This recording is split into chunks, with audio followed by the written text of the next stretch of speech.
بسم اللہ الرحمن الرحیم۔ قرآن مجید کا 17واں سپارہ، سورہ انبیاء، آیت نمبر 107۔ اعوذ باللہ من الشیطان الرجیم، بسم اللہ الرحمن الرحیم۔ وما ارسلناک الا رحمت للعالمین۔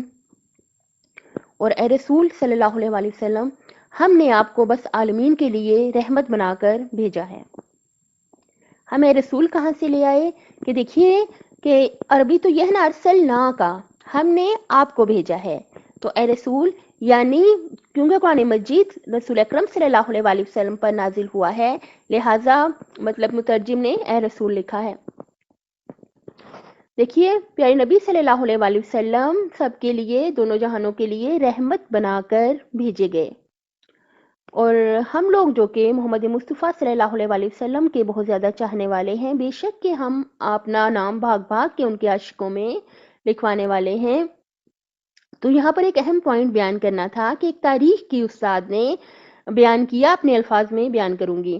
وہ کہتی ہیں کہ میں جب تاریخ کی کلاس لیتی ہوں تو جب کلاس شروع ہوتی ہے تو میں اسٹوڈنٹ سے پوچھتی ہوں آپ کا آئیڈیل کون ہے، اور پھر اس کے بعد سوال کرتی ہوں کہ آپ نے اپنے آئیڈیل کی کون کون سی صفات کو اپنے اندر پیدا کیا ہے۔ تو وہ کہتی ہیں جب 2 سال 2.5 سال بعد جتنا بھی ان کا ٹائم ہے، جب وہ ختم ہوتا ہے تو میرے اسٹوڈنٹس اپنے آئیڈیل کی ان صفات کو اپنے اندر پیدا کر چکے ہوتے ہیں۔ تو بے شک ہم محمد مصطفیٰ صلی اللہ علیہ وآلہ وسلم ہی بے شک ہمارے آئیڈیل ہیں، ہمارے ہیرو ہیں، ہمارے رہنما ہیں، تو ہمیں بھی چاہیے کہ ہم ان کی 3 صفات کو کم از کم اپنے اندر پیدا کر لیں۔ پہلی یہی صفت ہے کہ وہ دوسروں کے لیے رحمت تھے، اور ہم بھی دوسروں کے لیے رحمت بن جائیں۔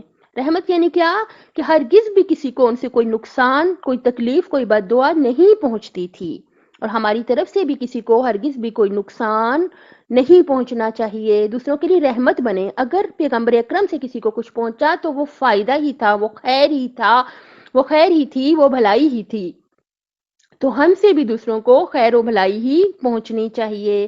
دوسری بات یہ کہ وہ صادق اور امین تھے، ہمیشہ سچ بولتے تھے، اور ہم بھی ہرگز بھی، پہلی بات تو یہ کہ ہرگز بھی جھوٹ نہ بولیں، لیکن بالآخر ہم انسان ہیں، اگر خدا نخواستہ کہیں پر جھوٹ بولنا پڑ جائے تو جھوٹ بہت بڑا گناہ ہے، گناہ کبیرہ ہے، تو گناہ کو گناہ سمجھتے ہوئے تنہائی میں اللہ تعالیٰ سے رو رو کے اپنے گناہ کی معافی مانگ لیں۔ اور پیغمبر اکرم امین تھے یعنی امانت دار تھے، جو دوسروں کی چیز ہوتی ہے اس کو ہم بغیر اجازت استعمال نہیں کر سکتے، اس کو حفاظت کے ساتھ دوسروں تک پہنچانا ضروری ہوتا ہے، وہ ہم اپنے اندر یہ صفت پیدا کریں۔ اور تیسری یہ کہ ہم اچھی طرح جانتے ہیں وہ بہت زیادہ عبادت گزار تھے، اور تہجد کی نماز پڑھا کرتے تھے، اور باقی عبادت کیا کرتے تھے۔ ہم بھی اپنی ساری عبادات کو کریں، اور قرآن مجید پر خصوصی توجہ رکھیں۔ جو پیارے نبی کو چاہتا ہوگا وہ پیارے نبی کی پیاری کتاب کو ہرگز بھی نہیں بھولے گا۔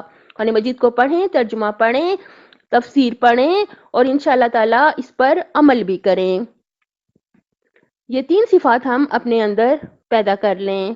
پہلی یہ کہ وہ رحمت للعالمین تھے، دوسری یہ کہ وہ صادق و امین تھے، تیسری یہ کہ وہ عبادت گزار تھے۔ ہم بھی انشاءاللہ تہجد بھی پڑھا کریں، اور باقی نمازیں اور عبادات بھی کیا کریں۔